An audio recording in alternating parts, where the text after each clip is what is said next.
High blood pressure or hypertension is a sneaky little disease that can just plod along in the background without you knowing anything about it and causing no symptoms. Just slowly but surely manifesting there and causing damage to your arteries, your veins, your blood vessels. This in turn puts you at risk of strokes and heart attacks. According to the NICE Institute, so the National Institute of Clinical Excellence, we need your blood pressure to be below 135/85. Optimal or textbook blood pressure is 120/80. Your top number is your systolic, so where your heart's pumping, and your bottom one is your diastolic, where it's just at rest. So there's a few natural ways that we can bring down your blood pressure. Obviously discuss it with your healthcare professional, but we're going to discuss this next. It's probably no surprise that diet makes a big impact on your blood pressure. First of all, let's have a look at sodium.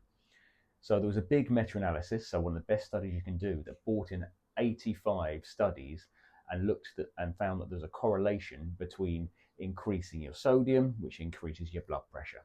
So if we have a think about it, what sodium will do is it will bring in more fluids, and then obviously it will increase the blood pressure. So if you think about your veins, the more water's in there, there's more pressure going to be pushing against those veins. So according to the NHS, if we're in England, we don't want any more than a level teaspoon of salt a day, which works out about 6 grams of sodium maximum, and that's if you're over 11 years old. So if we try and stay below that amount, we're going to be on our way to reducing our blood pressure. Another way to lower your blood pressure is increasing your protein.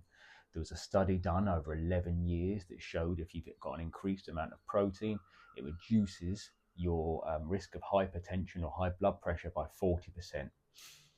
Obviously, if you're having more protein, you need to look at your protein sources and just try and avoid the high fatty ones and processed ones, because this can have an effect on your cardiovascular system and increase your cholesterol.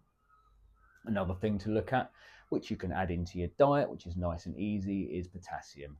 There's another study done, so if you increase your potassium, it can bring down your blood pressure. So things like bananas and spinach can help reduce your blood pressure as well. Fiber is another thing that you can add to your diet. So there was another meta-analysis done all around the world showing that increased fiber can decrease your blood pressure.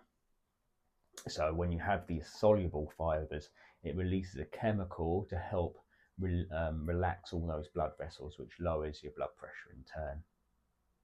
However, if you do have an irritable bowel disease like Crohn's, diverticulitis, ulcerative colitis, anything along those lines, have a chat to your healthcare provider before you do increase that fiber. We also want to be getting some good quality sleep in, because poor sleep can increase your blood pressure. This is because if you don't sleep properly, it can increase your stress levels, increasing your cortisol and making your blood pressure permanently raised. So have a think about that as well. So try and go to bed at the same time and get up at the same time. I know it's difficult, but if it's possible, around the same time would be perfect. Exercise is another great way to reduce your blood pressure, whether it be aerobic, so running, swimming, things like that, resistance training, HIIT training, or even isometric training. There was a study done in 2023 that showed the best exercise to reduce your blood pressure is isometric training. So what's that? So it's things like planks and wall sits. Wall sits reduce the blood pressure the most. However, all types of exercise are going to help reduce your blood pressure as well. So I'm off to do some wall sits. So overall, to reduce your blood pressure, probably what you think it is, exercise, good sleep, and a quality diet. There's a diet called the DASH diet, if you want to look that up, which helps with your blood pressure. So essentially the DASH diet is, which you can look up, is fruits, vegetables, lean proteins, low-fat dairy, and staying away from refined sugars, etc. Any questions, do drop me a message below. Please don't forget to like, comment, and subscribe. Cheers for watching, team. If you want me to make a video of anything else, please drop it below.